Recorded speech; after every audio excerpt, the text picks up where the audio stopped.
ষষ্ঠম দফার নির্বাচনে ইন্দাস ব্লকের 175 নম্বর বুথে বিজেপির এজেন্ট ছিলেন। দায়িত্বের সঙ্গে ভোট করেছিলেন তিনি, কিন্তু ফলাফল দেখা আর হলো না। ইন্দাস ব্লকের মলকিরি গ্রামের বাসিন্দা আনুমানিক 32 বছর বয়সের মধুসূদন ঘোষের। নিম্নচাপের বৃষ্টির জেরে গ্রামে দুদিন ধরে নেই কারেন্ট। স্বাভাবিকভাবে পানীয় জলের সমস্যা দেখা দিয়েছিল মধুসূদন বাবুর বাড়িতে। অবগত গতির জেনারেটর চালিয়ে পাম্প থেকে পানীয় জল তোলেন মধুসূদন ঘোষ। জল তোলার কাজ সম্পূর্ণ হলেই ইলেকট্রিক তার গুটিয়ে রাখার জন্য উদ্যোগী হন তিনি। সে নিয়তির যে খেলা, হঠাৎ করেই কারেন্ট চলে আসেন। বৈদ্যুতিক তারে জড়িয়ে যান মধুসূদন ঘোষ। মাটিতে পড়ে ছটফট করতে থাকেন তিনি। গ্রামবাসীরা তড়িঘড়ি তাকে ইন্দাস প্রাথমিক স্বাস্থ্য কেন্দ্রে নিয়ে আসলে কর্মরত চিকিৎসক তাকে মৃত বলে ঘোষণা করেন। এরপরই গ্রাম জুড়ে নেমে আসেন শোকের ছায়া। মৃত্যু সংবাদ পৌঁছায় ইন্দাস ব্লক তৃণমূল কংগ্রেসের ব্লক সভাপতি শেখ হামিদের কানে। দলগত নির্বিশেষে তৃণমূল কংগ্রেসের ব্লক সভাপতি ছুটে আসেন হাসপাতালে। পরিবারের প্রতি সমবেদনা জানান তিনি। কথা বলেন পরিবারের লোকজনদের সঙ্গে এবং পরিবারের পাশে থাকার আশ্বাস দেন ব্লক সভাপতি হামিদ শেখ। এরপর মৃতদেহটি ইন্দাস থানার পুলিশ নিজেদের হেফাজতে নেয়। ময়না তদন্তের জন্য বিষ্ণুপুর জেলা হাসপাতালে পাঠান পুলিশ। ইন্দাস থেকে রিপোর্ট মিলন পাঁজাব, MBS নিউজ। মন্ত্রীর একজন ইলেকট্রিক শক থেকে মারা গেছে যখন শুনলাম, আমি দেখতে এসেছিলাম, কি হয়েছিল? একজন ইলেকট্রিক শকে মারা গেছে আমাদের আঁকুই 1 নম্বর অঞ্চলের মলকিরি গ্রামের মানুষ মধুসূদন ঘোষ নামে। সেটা শুনে আমরা যখন পার্টি বসেছিলাম শুনলাম, তার জন্য একবার এলাম, দেখে গেলাম। আমরা শুনলাম উনি নাকি বিজেপির বুথ এজেন্ট ছিলেন, এবারের ইলেকশনে উনি বুথ এজেন্ট ছিলেন বিজেপি। আপনি তারপরেও দেখতে এলেন? উনি বিজেপির কর্মী। কালকে যে নির্বাচন পেরিয়ে গেল পরশু, সেই নির্বাচনেও মলকিরি বুথে এজেন্ট ছিলেন। এখানে মৃত্যুটার সাথে রাজনীতির কোনো স্বাদ নেই। একজন মারা গেছে, এসেছি পাশে থাকার জন্য এসেছি। এখানের সাথে কোনো রাজনীতির সম্পর্ক কিছু নেই। আমরা ইন্দাসে এগুলো নিয়ে রাজনীতি করি না, এসেছি। আমি দেখলাম আপনি পরিবারের সঙ্গে কথা বললেন, আশ্বাসও দিলেন, কি বলবেন? পরিবারের পাশে থাকবো, অবশ্যই সমবেদনা জানাই।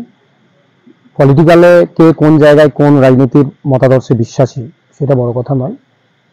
তার দুঃখের সময় অবশ্যই তাদের পাশে থাকা প্রয়োজন আছে। আমাদের এলাকার যে সমস্ত লিডারশিপ আছে তাদেরকেও বলেছি পাশে থাকার জন্য, এবং আমাদের তরফ থেকে পাশে অবশ্যই আছে।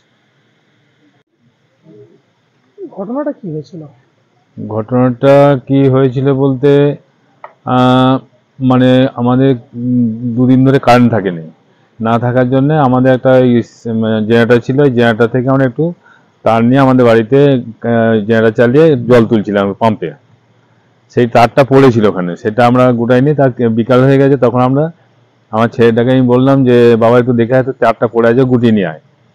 ও গুটিয়ে নিয়ে আয় করে ও গেছে, গিয়ে দেখছে যে ওখানে ওই আমাদের ভাইপো পড়ে আছে। তখন ও বুঝতে পেরেছে নিশ্চয়ই শর্ট সার্কিট কিছু হয়েছে বা শর্ট লেগেছে।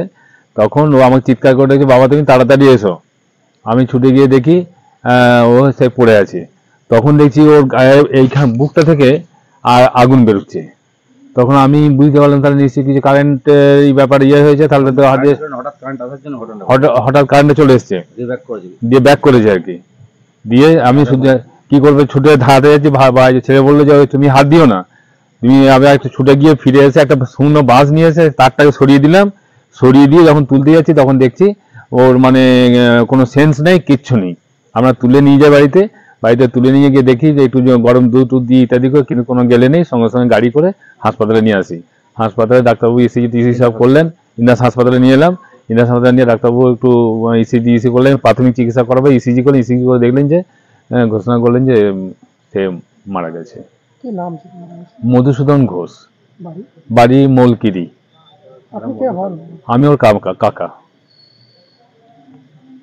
আপনার নাম? আমার নাম বীরেন্দ্রনাথ ঘোষ। ঘটনাটা কি হয়েছিল? আজ বিকাল 4:45 নাগাদ যখন শোনা যায়, আমি গ্রামেই ছিলাম, সম্পর্কে মামা হই। তো গিয়ে দেখতে পেলাম যে ওকে তখন জল টল দিচ্ছে, কিন্তু ঘটনা যেটা হয়েছিল, ও জেনারেটর লাইন থেকে পাম্প চালিয়ে জল তুলছিল।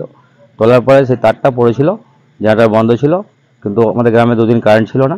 তখন ও তারটা গোটা ছিল, হাতে করে গুটি জড়ো করে নিয়ে যাচ্ছিল। কিন্তু হঠাৎ করে কারেন্ট চলে আসে, করে চলে এলো। ওই ইলেকট্রিক আসার জন্য ঘটনাটা ঘটলো। আর ঝড় বৃষ্টির সময় এখন দুর্যোগ চলছে, একটা রেমাল বলে চলছে আমাদের দুর্যোগ। আমার মনে হচ্ছে ওইটার জন্য তার ছিঁড়ে যাওয়ার জন্য কোনো কারণবশত হয়ে গেছে। আপনার নাম? আমার নাম সুশান্ত ঘোষ, আপনি কে হন? আমি মামা হই।